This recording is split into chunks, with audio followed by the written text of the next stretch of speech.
तो चंपई सोरेन ने बीजेपी का दामन थाम लिया और जिस तरह से वो स्टेज पर गरजे और ये बताने की कोशिश की कि अब टाइगर अभी भी जिंदा है, और उनकी बातों से ये लगा काफी उत्साहित भी चंपई सोरेन नजर आए। इसके अलावा सीता सोरेन ने भी मंच से लोगों को संबोधित किया और सीधे सीधे हेमंत सरकार को कटघरे में खड़ा किया, जेएमएम पर निशाना साधा। उन्होंने कहा कि ये तीर धनुष को अपनी जागीर समझ कर रखे हैं। उन्होंने पुरानी बातें भी दोहराई और ये कहा कि परिवार में किस तरह उनका अपमान हुआ, उन्हें अपनाया नहीं गया। कई तरह की बातें सामने आई हैं, लेकिन अब चंपई सोरेन जब बीजेपी के हो गए हैं, बीजेपी का दामन थाम लिया उन्होंने, तो अब कोल्हान पर इसका क्या असर पड़ेगा? आज जो चंपई सोरेन का बॉडी लैंग्वेज था मंच से, वो क्या संदेश देता हुआ नजर आया है, इस पर हम चर्चा करेंगे। हमारे सहयोगी उदय हमारे साथ मौजूद है स्टूडियो में। उदय, आज मंच पर आपने भी देखा चंपई सोरेन का, उनकी बॉडी लैंग्वेज को अगर देखें तो वो क्या कहता हुआ नजर आ रहा था? देखिए, चंपई सोरेन ने अपने पुराने अंदाज में दिखे। उन्होंने अपने स्थानीय भाषा जो कोल्हान की भाषा है उसमें भी लोगों को संबोधित किया और अपने इरादे जता दिए। और देखिए, सबसे ज्यादा फोकस चंपई सोरेन ने भी इसी पे कहा कि मेरे पीछे जासूस लगाए गए, मेरे पीछे लोगों को लगाया गया। इससे उन्होंने अपने तेवरों का आगाज कर दिया है कि वो कहीं से इस बात को मानने वाले नहीं है कि उनके पीछे जो लोग लगाए गए थे वो सुरक्षा के लिए लगाए गए थे। और देखिए, इसी बात को तुरंत उसके थोड़ी देर बाद हेमंता बिश्वा शर्मा उन्होंने भी कहा कि चंपई सोरेन के पीछे अगर सुरक्षा के लिए लगाए गए थे तो उनके हाथों में हथियार क्यों नहीं थे, वो फोटो खींचकर क्यों भेज रहे थे? ये तमाम सवाल खड़े हुए। देखिए, इसे कहीं ना कहीं बड़ा मुद्दा बनाने की कोशिश है। और चंपई सोरेन ने जिस अंदाज में भाषण दिया, जिस तरह से उन्होंने जय झारखंड के साथ अब भाजपा को लेकर अपनी बातें रखी हैं, घुसपैठियों को लेकर अपने बातें रखी हैं, उन्होंने अपने इरादे जता दिए हैं। बीजेपी में भव्य स्वागत से कहीं ना कहीं वो अभिभूत दिखे हैं। उन्हें उम्मीद नहीं थी कि इस तरह से उन्हें स्वागत होगा। उनके बेटे का भी स्वागत हुआ है उन दोनों को। अब देखिए, अब चंपई सोरेन धीरे धीरे खुलेंगे। वो थोड़ी सी हिचकिचाहट थी उनके अंदर, अभी तक वो खुलकर बोल नहीं रहे थे, और अब आज ही से उन्होंने बोलना शुरू कर दिया, क्योंकि जेएमएम ने सीधे सीधे ये बात कही थी कि हमने उनकी सुरक्षा के लिए भेजा था। और आज अगर चंपई सोरेन खुद अपने मुंह से उस बात का जवाब जेएमएम को दे रहे हैं, तो अब एक नए सिलसिले की शुरुआत होगी और बहुत जल्द कोल्हान में इसका असर भी हम देखेंगे। अब जब चंपई सोरेन कोल्हान में जाएंगे तो वहां भी इसका असर दिखेगा। वहां भी उनकी कई ऐसी बीजेपी की तरफ से प्लान की गई है कि जल्द छोटी छोटी सभाएं होंगी और कई रैलियों का आयोजन किया जाएगा। और जल्द ही अमित शाह भी, हो सकता है सितंबर के पहले सप्ताह या दूसरे सप्ताह की शुरुआत में अमित शाह का भी एक कोल्हान का दौरा हो। तो बीजेपी के पास देखिए, कोल्हान में खोने के लिए कुछ नहीं था, क्योंकि ये तमाम 14 सीटें कांग्रेस और जेएमएम के खाते में थी। अब बीजेपी के लिए पाने के लिए बहुत कुछ है कोल्हान में, और चंपई सोरेन उस नैया के खेवनहार बन सकते हैं। बिल्कुल उदय, जिस तरह से चंपई सोरेन का स्वागत हुआ है बीजेपी में, उससे साफ नजर आ रहा है कि बीजेपी कोल्हान को नजर रख रही है और कोल्हान की राजनीति में उसे बहुत बड़ा फायदा होता हुआ नजर आ रहा है। और इसकी ये बानगी है कि जिस तरह चंपई सोरेन को शामिल कराया गया, जितना भव्य उनका स्वागत हुआ, जो सम्मान उन्हें वहां मिल रहा है, बिल्कुल जो सम्मान मिल रहा है। और देखिए, चंपई सोरेन, इन्होंने जो राजनीति, जब शुरुआती दौर में राजनीति करते थे तो इनकी राजनीति कांग्रेस के विरोध पर आधारित थी। वो कोल्हान का जो पूरा इलाका था वो कांग्रेस का इलाका माना जाता था। और ये चंपई सोरेन हो, चाहे वहां के और भी जितने पुराने नेता हो, उन लोगों ने शुरुआत वहां बाबुन सुमरई कांग्रेस के दिग्गज नेता हुआ करते थे कोल्हान के, और उनके विरोध में चंपई सोरेन जैसे लोग आए थे। और कांग्रेस के ही वोट बैंक पर जेएमएम ने कहीं ना कहीं कब्जा किया है। जेएमएम ने खुद को बढ़ाया है, तो वो कभी कांग्रेस की जमीन हुआ करती थी। और आज चंपई सोरेन ने फिर से ये कहा है, कांग्रेस वो पार्टी थी जिसने आदिवासियों पर गोलियां चलवाई थी। तो उन्होंने जेएमएम के साथ साथ कांग्रेस पर भी निशाना साधा है, अपने इरादे जता दिए हैं। और अब चंपई सोरेन जैसे नेता जब इन मुद्दों को लेकर, इन सवालों को लेकर जमीन पर उतरेंगे तो उसका असर दिखाई देगा। और जाहिर सी बात है, बीजेपी में एक बड़े कद के साथ उनका आना हुआ है, तो इसका असर भी जल्द दिखेगा। मदन भी हमारे साथ जुड़े हुए हैं, जो कार्यक्रम स्थल से मौजूद हैं। मदन, आज चंपई सोरेन को आपने सुना और जिस तरह उन्होंने अपने भाषण का समापन किया, जय झारखंड के बाद जय श्री राम के नारे उन्होंने लगाए हैं, तो पूरी तरह से बीजेपी या भगवा रंग में रंग है चंपई सोरेन, ऐसा नजर आया? देखिए, हरा रंग और तीर धनुष के साथ अपने राजनीतिक सफर को पूरा करते हुए आज चंपई सोरेन भगवाधारी हो गए। जब वो मंच पर पहुंचे तब उनके कंधे पर भगवा गमछा था, और दूसरी तरफ अगर आप देखें तो भाषण के समापन में उन्होंने जय श्री राम के नारे लगाए, जय झारखंड और जय श्री राम के नारे लगाए। लेकिन अगर पूरे भाषण को आप देखें तो चंपई सोरेन पूरी तरह से अपने अपमान और आदिवासी समाज के विकास को लेकर के फोकस करते रहे। उन्होंने बताया विस्तार से कि किस तरह तरह से एक मुख्यमंत्री के पद पर रहते हुए उनका अपमान हुआ, किस तरह से कार्यक्रम रद्द किए गए और फिर ये भी बताया कि डमी सीएम उन्हें कहा जाता था। तो इससे वो अपने आप को अपमानित महसूस करते थे और सीधे तौर पर अभी जो नेतृत्व है उस पर सवाल खड़े करते हुए कहा कि बातें नहीं सुनी जाती है। आदिवासी हितों के लिए जो संकल्प के साथ इस राज्य का निर्माण हुआ, जो जिस संकल्प के साथ यह पार्टी बनी, अब वो अपने उद्देश्यों से भटक चुकी है। तो ऐसे में विशेष तौर पर अगर आप देखें तो बांग्लादेशी घुसपैठिए को लेकर के एक तरह से चंपई सोरेन जो है सामने आकर के उस लड़ाई को आगे लड़ने के लिए बीजेपी के साथ बढ़ने का एक घोषणा भी किया इस मंच से कि हम बीजेपी के साथ मिलकर बांग्लादेशी घुसपैठियों को रोकेंगे और इसीलिए मुख्य रूप से हम इस पार्टी का दामन थामे हैं, क्योंकि बीजेपी एक ऐसी पार्टी है जो बांग्लादेशी घुसपैठियों को लेकर के आवाज उठा रही है, जो कि आदिवासियों की जनसंख्या को खत्म कर रही है, उनकी अस्मिता को खत्म कर रही है। यानी कि जो संख्या में कमी हो रही है वो कहीं ना कहीं बांग्लादेशी घुसपैठियों की वजह से हो रही है। तो इस पर सीधे तौर पर चंपई सोरेन ने मुखरता से कहा कि बीजेपी में शामिल होने का मुख्य वजह दो ही है, एक तो अपमान, दूसरा बांग्लादेशी घुसपैठियों के खिलाफ एक आंदोलन करना। तो अब देखना होगा कि जो सह प्रभारी बने हैं झारखंड के बीजेपी के हेमंता बिश्व शर्मा, वो भी लगातार रोजगार और बांग्लादेशी घुसपैठिए को अपना मुद्दा बनाए हुए हैं। तो ऐसे में चंपई सोरेन के साथ से यह मुद्दा कितना बड़ा बनता है, खास करके संथाल के क्षेत्र को देखते हुए उन्होंने कहा है कि संथाल में जिस तरह से गांव के गांव खत्म हो रहे हैं, वहां बांग्लादेशी घुसपैठिए कब्जे कर रहे हैं, ऐसे में आदिवासियों के निशान मिट जाएंगे, उसे बचाना जरूरी है। तो आज के मुख्य रूप से जो ये कार्यक्रम थे वो चंपई सोरेन के अभिवादन के लिए, अभिनंदन के लिए, स्वागत के लिए, उनको पार्टी में शामिल कराने के लिए था। पार्टी में जितने भी बड़े नेता थे वो मंच पर मौजूद थे।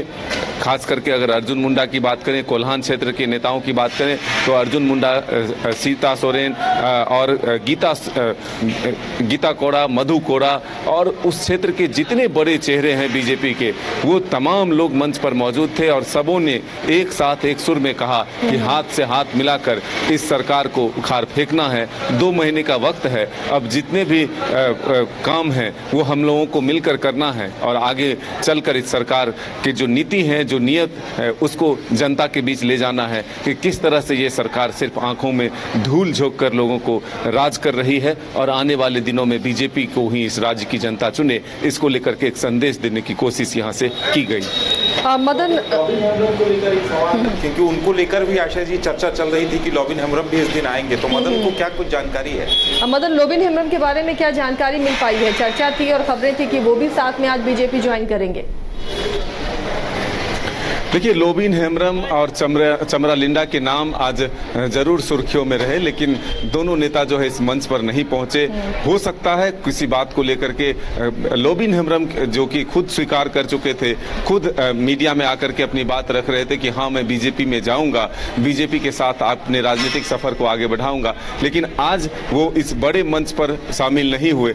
हो सकता है एक और कार्यक्रम आयोजित हो और फिर से एक बार ये दिखाने की कोशिश हो कि जेएमएम नेता जो हैं, जो वरिष्ठ नेता हैं, जो फाउंडर मेंबर हैं, वो बारी बारी से बीजेपी का दामन थाम रहे हैं और आदिवासी जो नेता हैं मूल रूप से वो बीजेपी का दामन थाम रहे। तो ये मैसेज देने की कोशिश जो है होगी, इसीलिए चंपई सोरेन को बाद में पार्टी में शामिल कराया जा सकता है। कुछ बातों पर सहमति नहीं बनी होगी, तो अब देखना होगा कि आखिर इसकी घोषणा कब की जाती है।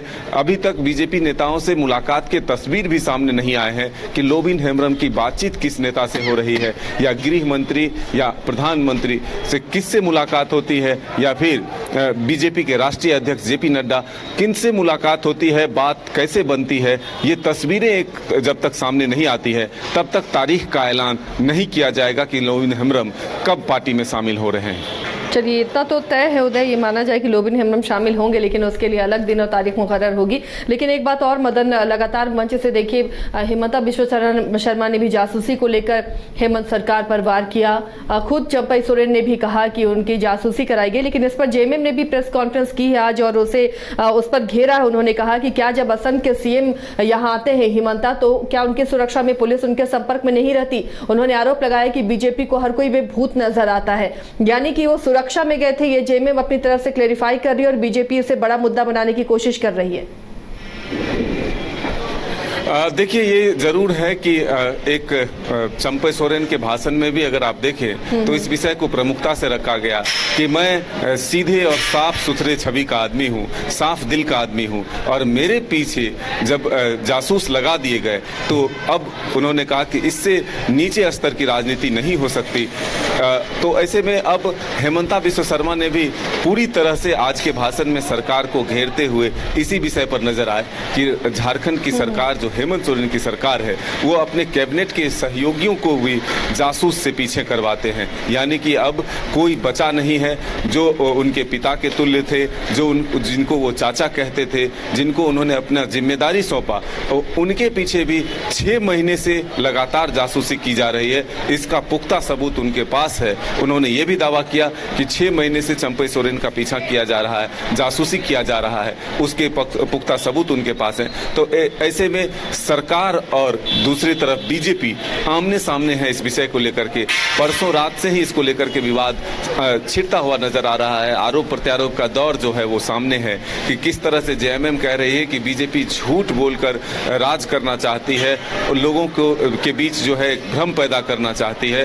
किसी भी जो बड़े नेता होते हैं उसके सुरक्षा में तैनात किए जाते हैं स्पेशल ब्रांच के लोग। ऐसे में हेमंता बिस्व शर्मा ने जो आज सवाल खड़े किए उसमें यह था कि अगर चंपई सोरेन की सुरक्षा में उन 2 लोगों को लगाया गया था तो उनके पास हथियार क्यों नहीं थे और वो पीछे के कमरे में छुप कर क्यों रह रहे थे। चंपई सोरेन को क्यों नहीं मालूम थी कि उनकी सुरक्षा में 2 लोगों को और लगाया गया है। तो ऐसे में कई सवाल हैं जिससे जेएमएम को घेरने की कोशिश हो रही है। दूसरी तरफ जेएमएम बीजेपी को घेरने में जुटी हुई है। तो कौन झूठा कौन सच्चा, इसका दौर अभी फिलहाल राजनीति में चल रहा है। जनता इसी में कंफ्यूज है कि आखिर सच कौन बोल रहा है।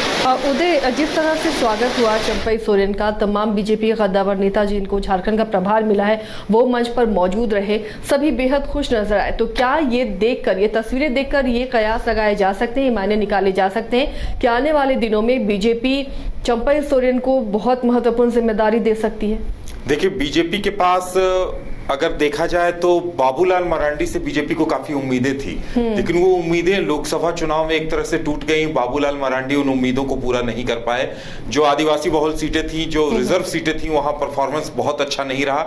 बीजेपी एक भी सीट जीतने में कामयाब नहीं रही। उसके बाद से ही बीजेपी में लगातार इस बात को लेकर मंथन चल रहा था कि हमने इतनी कोशिश की, हमने इतना प्रयास किया, लेकिन वो प्रयास रंग लेकर नहीं आया। उसके बाद से देखिए, चंपई सोरेन की नाराजगी मान लीजिए कि बीजेपी के लिए एक बड़ा अवसर बीजेपी के लिए भी था। और चंपई सोरेन जिस तरह से नाराज हुए, जिस तरह से आज भी देखिए इस बात की चर्चा हुई है, जब शिवराज सिंह चौहान भी भाषण दे रहे थे, हेमंता भाषण दे रहे थे, शिवराज सिंह चौहान ने साफ कहा कि उन्हें नियुक्ति पत्र का वितरण नहीं करने दिया गया था। और देखिए, सबसे बड़ा मुद्दा यही था जो चंपई सोरेन को दिनों दिन यही बात खाई जा रही थी कि उनका कहीं ना कहीं अपमान हुआ। जब सब कुछ तय था, पोस्टर छप चुके थे, बैनर लग चुके थे, कार्यक्रम नियुक्ति पत्र तैयार हो चुके थे, उनके हाथों से दिया जाना था, इसी बात को उन्होंने दिल पे ले लिया था। बीजेपी को यही एक अवसर दिखा।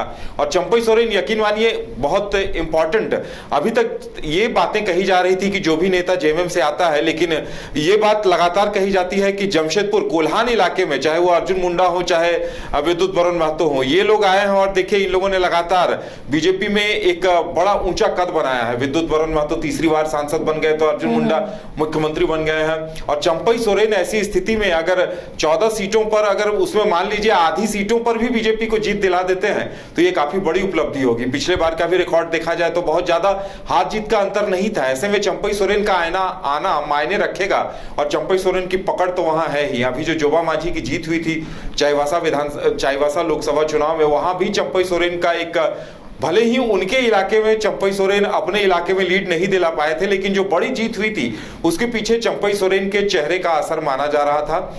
और अब जेएमएम इसकी कैसे भरपाई करती है ये देखने वाली बात होगी, लेकिन एक बड़ा नुकसान जेएमएम को होने जा रहा है।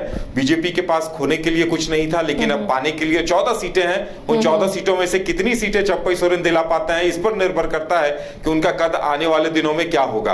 और उनके बेटे के ऊपर भी देखिए, उनके बेटे को कहा यह जा रहा है कि चंपई सोरेन की जो सीट है वो अब उनके बेटे को दी जाएगी। बीजेपी के टिकट पर चुनाव मैदान में वो होंगे। और आज शायद यही वजह है कि पूरा फोकस चंपई सोरेन ट्रेन पर रहे, इसीलिए लॉबिन हेम्ब्रम को आज नहीं बुलाया गया है। हो सकता है 2-4 दिन, एक हफ्ते के बाद लॉबिन हेम्ब्रम जब बीजेपी में शामिल होंगे तो उनके साथ कुछ और भी जेएमएम के विधायक हो सकते हैं। और सीधी सी बात है, देखिए बीजेपी इस परिस्थिति से बचना चाह रही है कि हम आपके विधायकों को तोड़ रहे हैं। अब हो सकता है, हालांकि देखिए लॉबिन हेम्ब्रम अभी विधायक नहीं है, वो आते भी तो जेएमएम की सेहत पे कोई फर्क नहीं पड़ता, लेकिन उनके साथ अब ये स्पष्ट है कि और भी कई विधायक होंगे जो एक साथ बीजेपी ज्वाइन करेंगे और वो भी एक भव्य समारोह या कार्यक्रम कर इस तरह के कार्यक्रम को अंजाम दिया जाएगा जिसमें लॉबिन हेम्ब्रम और कई विधायक बीजेपी का दामन थामेंगे। तो एक एक कर बीजेपी धीरे धीरे कदम बढ़ाएगी और चंपई सोरेन का जिस तरह से स्वागत हुआ है वो बताता है कि वो एक ऊंचे कद के साथ बीजेपी में आए हैं और बीजेपी भी अब उन पर दांव खेलेगी कि विधानसभा चुनाव में उन्हें ज्यादा से ज्यादा सीटें मिले। मदन, सीता सोरेन ने भी मंच से ये कहा कि जितने भी वरिष्ठ नेता हैं, जो सीनियर लीडर हैं जेएमएम में, उनका सम्मान नहीं हो रहा है, एक एक कर वो सभी टूटेंगे। चंपई सोरेन तो पहुंच गए हैं, हालांकि जेएमएम में अब लॉबिन हेम्ब्रम नहीं है, वो भी कुछ दिनों में बीजेपी की सदस्यता लेंगे। और कौन कौन से ऐसे नाम हैं जिनका जिक्र हो रहा है या जिनके जाने की संभावना है? देखिए, अभी फिलहाल नाम जो है वो सामने नहीं है। सिर्फ सीता सोरेन ने इशारा किया है कि कई और नेता हैं, वरिष्ठ नेता हैं जिनका एक तरह से सम्मान नहीं हो रहा है पार्टी में। वो लोग जो हैं कतार में हैं और कई लोग जो हैं बीजेपी का दामन थाम सकते हैं। लेकिन सीता सोरेन के अगर आप पूरे भाषण को देखें तो पूरी तरह से मुख्यमंत्री हेमंत सोरेन पर वो हमलावर थे। अंग्रेज से तुलना हेमंत सोरेन की उन्होंने की है। कहा कि ये तीर धनुष लेकर जो है वो एक तरह से हमारा हक छीना है। इस पर हक जो था वो दुर्गा सोरेन का था, लेकिन उन्होंने छीन लिया और तानाशाही किया। महिला के अपमान का भी आरोप उन्होंने लगाया कि मैं घर की महिला थी और मेरा ही अपमान किया गया, इसलिए मैं घर से बाहर निकली और बीजेपी का दामन थामी। तो ऐसे में एक एक कई और भी आरोप जो है मुख्यमंत्री हेमंत सोरेन से इस बड़े मंच से सीता सोरेन ने किया है। तो जो प्रयास था बीजेपी का कि परिवार पर एक हमला हो, परिवार के लोग हमला करें, वो स्पष्ट रूप से दिखा। और इतने बड़े मंच से अगर आप देखें तो गिने चुने 4 या 5 नेता ही बोले, जिसमें कि सीता सोरेन को प्रमुखता से बोलने का मौका मिला और फिर चंपई सोरेन को प्रमुखता से बोलने का मौका मिला। जैसे वे सीता सोरेन ने जमकर हमला बोला, पार्टी के नीति और नियत पर सवाल उठाया, पार्टी के फैसलों पर सवाल उठाया, कहा कि सिर्फ अब वहाँ तानाशाही चलता है, अगर आप नहीं मानते तो फिर आपको बाहर का रास्ता देखना होगा। बिल्कुल, अब कोल्हान की राजनीति पर चर्चा कर लेते हैं मदन। अब मंच पर मधु कोड़ा, गीता कोड़ा, चंपई सोरेन, ये सभी मौजूद थे और ये कोल्हान के बड़े चेहरे हैं। तो इनके कोल्हान में अब बीजेपी में जाने से, जहां बीजेपी कोल्हान में जीरो थी, नील थी, वहां पर कितनी मजबूती से अब बीजेपी उभरती हुई नजर आएगी? बिल्कुल, देखिए बीजेपी 2 जगहों पर झारखंड में जो है फिलहाल कमजोर थी, कोल्हान और संताल। इन दोनों क्षेत्रों में बीजेपी ने अपनी पूरी ताकत लगाई है। हालांकि संताल में जो लॉबिन हेम्ब्रम है उनका नाम तो आया है चर्चा में, लेकिन वो फिलहाल पार्टी का दामन नहीं थामे हैं। तो लेकिन कोल्हान में बीजेपी ने अपनी स्थिति जो है मजबूत की है, चाहे गीता कोड़ा के माध्यम से हो, चाहे मधु कोड़ा के माध्यम से हो या फिर चंपई सोरेन के माध्यम से हो। अर्जुन मुंडा उनके पास पहले से हैं। ऐसे में और भी कई बड़े नेता हैं वहाँ। लेकिन अब जो 3 नेताओं को हाल के दिनों में लोकसभा चुनाव से लेकर के विधानसभा चुनाव तक अगर आप देखें, 3 नेताओं को कोल्हान से शामिल कराया गया है, तो वो भी आदिवासी समाज से। तो ऐसे में बीजेपी ने अपनी कोल्हान में पकड़ मजबूत करने की कोशिश की है और जो नुकसान जेएमएम और कांग्रेस को पहुंचाने की कोशिश है, क्या उसमें बीजेपी कामयाब हो पाती है, ये तो आने वाला वक्त बताएगा। लेकिन फिलहाल बीजेपी अपने रणनीति के तहत कोल्हान में अपनी पकड़ मजबूत करने के लिए आदिवासी नेता, बड़े चेहरों को बीजेपी में शामिल कराने में कामयाब रही है। अब देखना होगा कि ये नेता वोटर्स को कितना कन्विंस कर पाते हैं, आदिवासी समाज के लोगों को किस तरह से बीजेपी की तरफ मोड़ सकते हैं, ये देखने वाली बात होगी। लेकिन फिलहाल बीजेपी कोल्हान में अपनी स्थिति को मजबूत बता रहा है और पिछली बार के परफॉर्मेंस से बेहतर परफॉर्मेंस के अनुमान लगा रहे हैं कि आने वाले दिनों में जिस तरह से 0 पर बोल्ड हुए, अब कम से कम एक सिक्सर जरूर लगाएंगे। उदय, अब कोल्हान में जेएमएम को कितना लॉस होता हुआ दिख रहा है? हालांकि रामदास सोरेन को मंत्री बनाकर वो डैमेज कंट्रोल की कोशिश की गई है चंपई की जगह, लेकिन अब जब इतने बड़े चेहरे दिख रहे हैं बीजेपी के मंच पर, मधु कोड़ा हो, गीता कोड़ा हो, अर्जुन मुंडा हो, अब सरयू राय, वो भी जदयू का दामन वो थाम चुके हैं, तो एक तरह से वो भी एनडीए का हिस्सा है। तो ऐसे में अब जेएमएम के लिए अपने इस गढ़ को, इस किले को बचाना कितना मुश्किल नजर आ रहा है, या फिर रामदास सोरेन को मंत्री पद देकर वो डैमेज कंट्रोल कर लिया जेएमएम ने?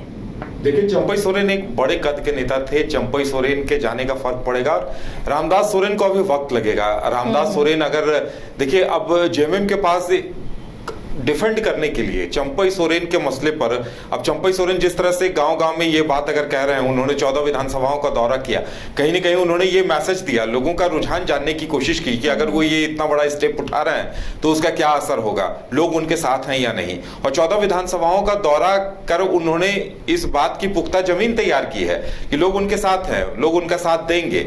और कहीं ना कहीं उनका जो लॉजिक था कि भाई मुझे नियुक्ति पत्र बांटने नहीं दिया, मुझे बिना बताए विधायक दल की बैठक बुला ली गई, मुझे संथाल के बेटे को या कोल्हान टाइगर को या कोल्हान के बेटे को अपमानित किया गया, तो ये बात कहीं ना कहीं पब्लिक इससे कनेक्ट कर रहे हैं। और ये सबसे बड़ी वजह है कि आज जेएमएम देखिए चुप है।